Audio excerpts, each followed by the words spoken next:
Is the Horizon Autherium Dragon RGB the kind of machine that finally lets you play everything at max settings? Or is it an expensive paperweight that only a niche group will actually enjoy?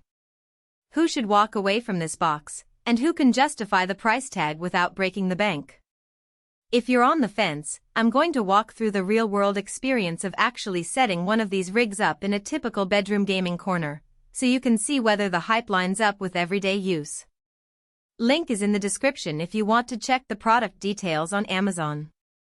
First off, let's talk about the kind of person who will feel comfortable clicking by now.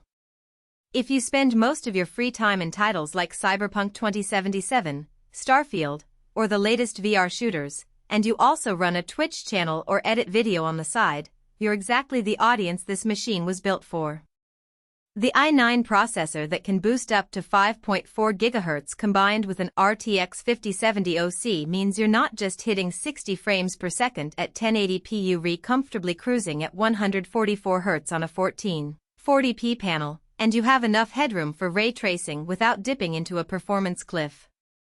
Those specs translate into a real advantage when you're juggling a game, a streaming encoder, and a Chrome tab full of chat logs. You'll notice the system staying responsive where a mid-range build would start to lag. On the opposite side, if your gaming sessions are mostly indie titles, or you're happy playing at 1080p with medium settings, you'll probably be overpaying.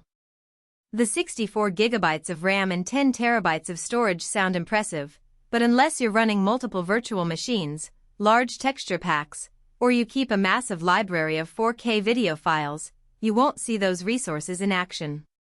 In that scenario, a more modest pre-built with an RTX 3060 and 16 GB RAM would give you the same day-to-day experience for a fraction of the cost. Now, let's get into what happens when you actually plug this thing in. The chassis is a fairly tall tower with a full-size ATX motherboard, which means you need at least a medium-sized desk and enough clearance behind it for the 360mm AIO cooler's radiator.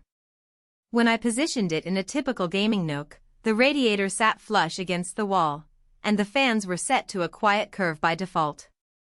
In practice, the cooling system kept the CPU under 70 degrees even during a 30-minute marathon of Red Dead Redemption 2 at max settings, and the acoustic footprint was comparable to a mid-range gaming console, noticeable but not disruptive. That's a real win because many pre-built gaming rigs either run hot or rely on noisy stock coolers that can drown out in-game audio cues. The 10 TB of storage is split between a fast NVMe SSD for the OS and a couple of high-capacity SATA drives for bulk files.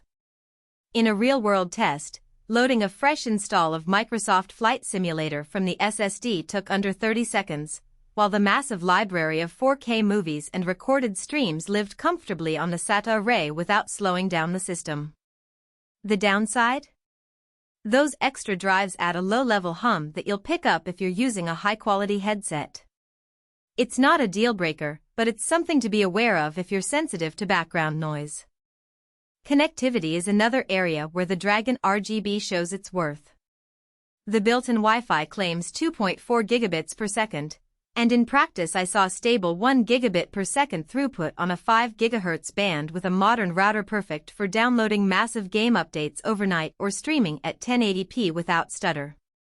The presence of a dedicated Ethernet port is a given, but having that high-speed wireless option saved me from running a cable across the room. For VR enthusiasts, the system also includes the necessary HDMI 2.1 and DisplayPort 1.4 outputs, and the USB-C port can power a headset's external tracking module without needing a separate hub. One practical concern that often gets glossed over in marketing copy is future upgradability. Because this is a pre-built, the motherboard is a standard ATX model, which means you can swap out the GPU or add more storage down the line, but you'll run into the power supply's limits.